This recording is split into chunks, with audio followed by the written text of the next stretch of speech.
9월 23일 수요일 정례브리핑을 시작하겠습니다. 오늘 0시 기준 국내 발생 환자는 99명입니다. 그 가운데 수도권의 확진자는 73명, 비수도권 지역에서의 확진자는 26명입니다. 해외 유입 환자는 11명이었고 다행히 어제는 돌아가신 분들은 없었습니다. 사회적 거리두기 2단계를 적용한 지 4주 이상 지나면서 많은 분들이 지치고 힘든 시간을 보내고 계십니다. 특히 생계의 피해를 겪는 분들이 많이 계십니다. 당국자로서 매우 송구하고 안타까운 마음입니다. 정부는 지금의 상황이 확실하게 안정화되도록 방역 관리에 만전을 기하는 한편 국민 여러분들이 겪고 계시는 어려움을 조금이나마 덜어드리려는 노력을 계속하겠습니다. 이와 관련해서 어제 밤늦게 2020년도 제4회 추가경정 예산안이 국회 본회의에서 의결되었습니다. 이번 추가경정 예산은 코로나19 재확산으로 피해가 집중된 소상공인, 고용 취약계층, 생계 위기와 육아 부담 가구를 최대한 촘촘하게 지원하고자 하였습니다. 먼저 매출이 감소하거나 집합 금지, 집합 제한 업종에 해당하는 연 매출 4억 원 이하의 소상공인 약 294만 명에 대하여 경영 안정 자금을 지원합니다. 특히 거리두기에 따라서 집합 금지나 제한 등 방역 조치로 피해를 본 업종에 대해서는 150만 원에서 200만 원까지 지원할 예정입니다. 또한 실직 위험에 처한 근로자 24만 명에 대해서는 고용유지 지원금을 최대 240일까지 지원하고 고용보험이 적용되지 않는 프리랜서 등 70만 명에 대해 긴급 고용안정 지원금을 50만 원에서 100만 원 지급합니다. 실직과 휴폐업 등으로 생계가 곤란한 55만 가구에 대해서는 긴급 생계자금을 지원하며 현재의 긴급복지 지원 제도보다 재산 기준 등의 지원 요건을 대폭 완화하여 지원하게 됩니다. 또한 돌봄 부담을 덜어드리기 위하여 미취학 아동과 초등학생 532만 명에게 1인당 20만 원을 지원하고 중학생 138만 명을 대상으로 비대면 학습 지원을 위해 15만 원을 지원합니다. 이번 정부의 지원이 코로나19로 어려움을 겪고 계신 국민 여러분들께 조금이나마 도움이 되었으면 합니다. 정부는 신속하게 추가경정 예산을 처리해 주신 국회에 깊이 감사드리며 이번 지원이 추석 전에 최대한 빠르게 국민 여러분들께 전달될 수 있도록 효율적인 예산 집행에 총력을 다하겠습니다. 추석이 한 주 앞으로 다가왔습니다. 정부는 추석 연휴 기간에도 코로나19의 진단검사가 제때 이루어질 수 있도록 대비하고 있습니다. 추석 연휴 기간 보건소 선별진료소는 최대한 운영하도록 하고 민간의 선별진료소를 운영하는 지역의료기관과 협력하여 검사 공백이 발생하지 않도록 하겠습니다. 또한 집단 감염 발생으로 검사 수요가 증가하는 경우에 대비해서 권역별 긴급 지원팀을 구성하는 한편 필요한 경우 임시 선별진료소를 운영할 수 있도록 준비하고 있습니다. 추석 연휴 동안 운영하는 선별진료소 등의 정보는 9월 30일부터 응급의료 포탈 등에 게시하며 이를 보건복지부 129 상담센터와 119 등에서도 안내하여 국민 여러분들의 이용에 불편이 없도록 하겠습니다. 안전한 추석 연휴를 위해 방역에 취약한 장소와 시설에 대한 세심한 점검과 관리도 더욱 강화하고 있습니다. 먼저 보건복지부는 요양병원과 요양시설에서의 추석나기 방안을 마련하였습니다. 그동안 요양병원과 요양시설은 사회적 거리두기 2단계 조치 이후 면회를 원칙적으로 금지하고 있으며 신규 입소자에 대한 진단 검사를 통해 코로나19 감염 확산을 선제적으로 차단하고 있습니다. 다만 입소한 어르신들의 정서적 안정을 돕고 보호자들의 염려를 덜어드리기 위해 비접촉 방식으로 안부를 확인하고 소통할 수 있는 아이디어를 발굴하고 이를 확산할 계획입니다.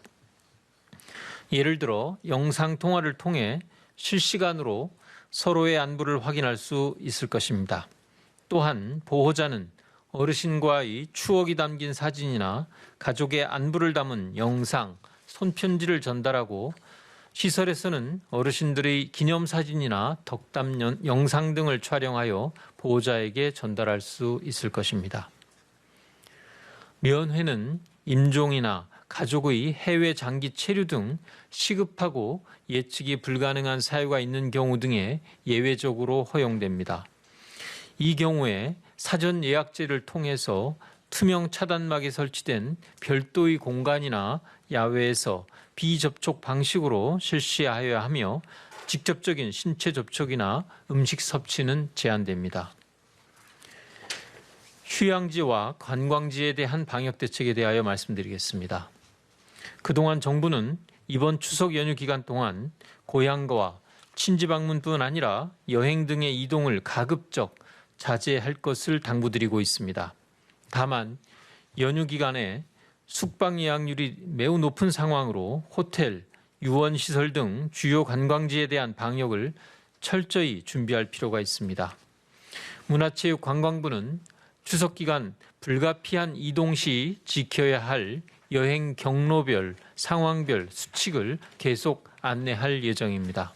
또한 주요 거점 관광지에 대한 현장 점검도 지방자치단체와 함께 실시하고 있으며 관광지 방역과 방역수칙 지도를 담당하는 약 3,200여 명의 관광지 방역 요원을 배치해서 안전한 여행 환경을 조성하겠습니다.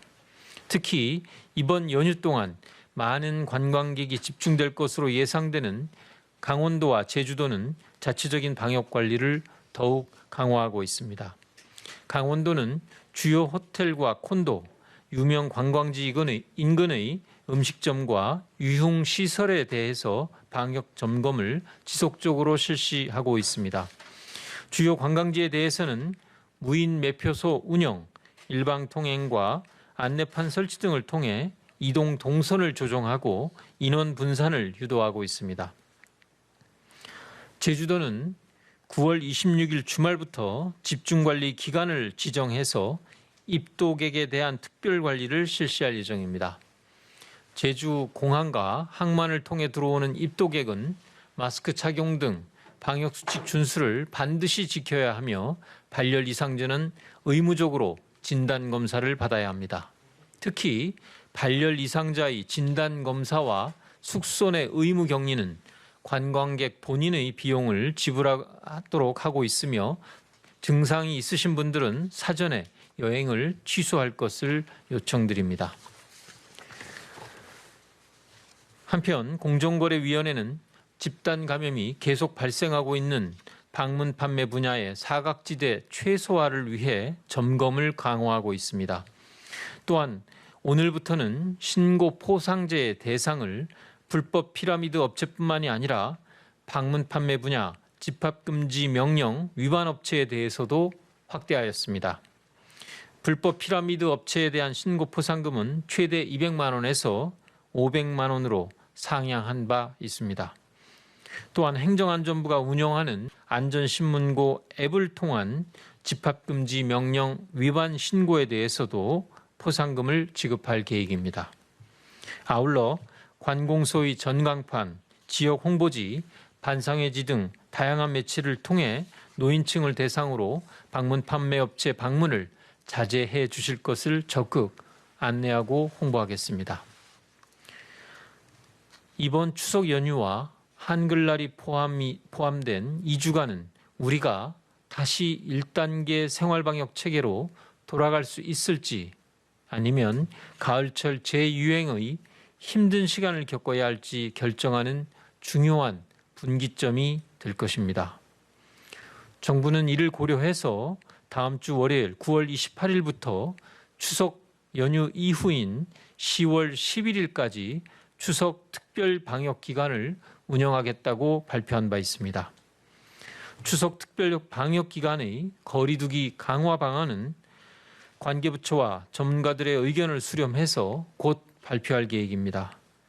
거리두기는 국민 여러분의 참여 없이 결코 성공할 수 없기에 넓은 이해와 적극적인 협조를 당부드립니다. 본인과 가족의 안전을 지키기 위해 장거리의 지역 간 이동을 삼가하고 전화로 안부를 전하며 각자 집에서 쉬는 시간을 보내시기를 부탁드립니다. 특히 코로나19에 취약한 어르신이 있는 가정은 감염의 위험성이 더욱 높다는 점을 기억해 주시기 바랍니다. 특히 오는 10월 3일 개천절 서울 도심에서의 집회를 신고한 단체에 대해서 다시 한번 말씀드립니다. 지난 광복절 서울 도심 집회로 인한 총 622명의 확진자가 발생하는 등 확산과 전파 사례가 다수 발생한 만큼 이번 집회 역시 방역적 목적을 위해 일시적으로 제한할 수밖에 없습니다.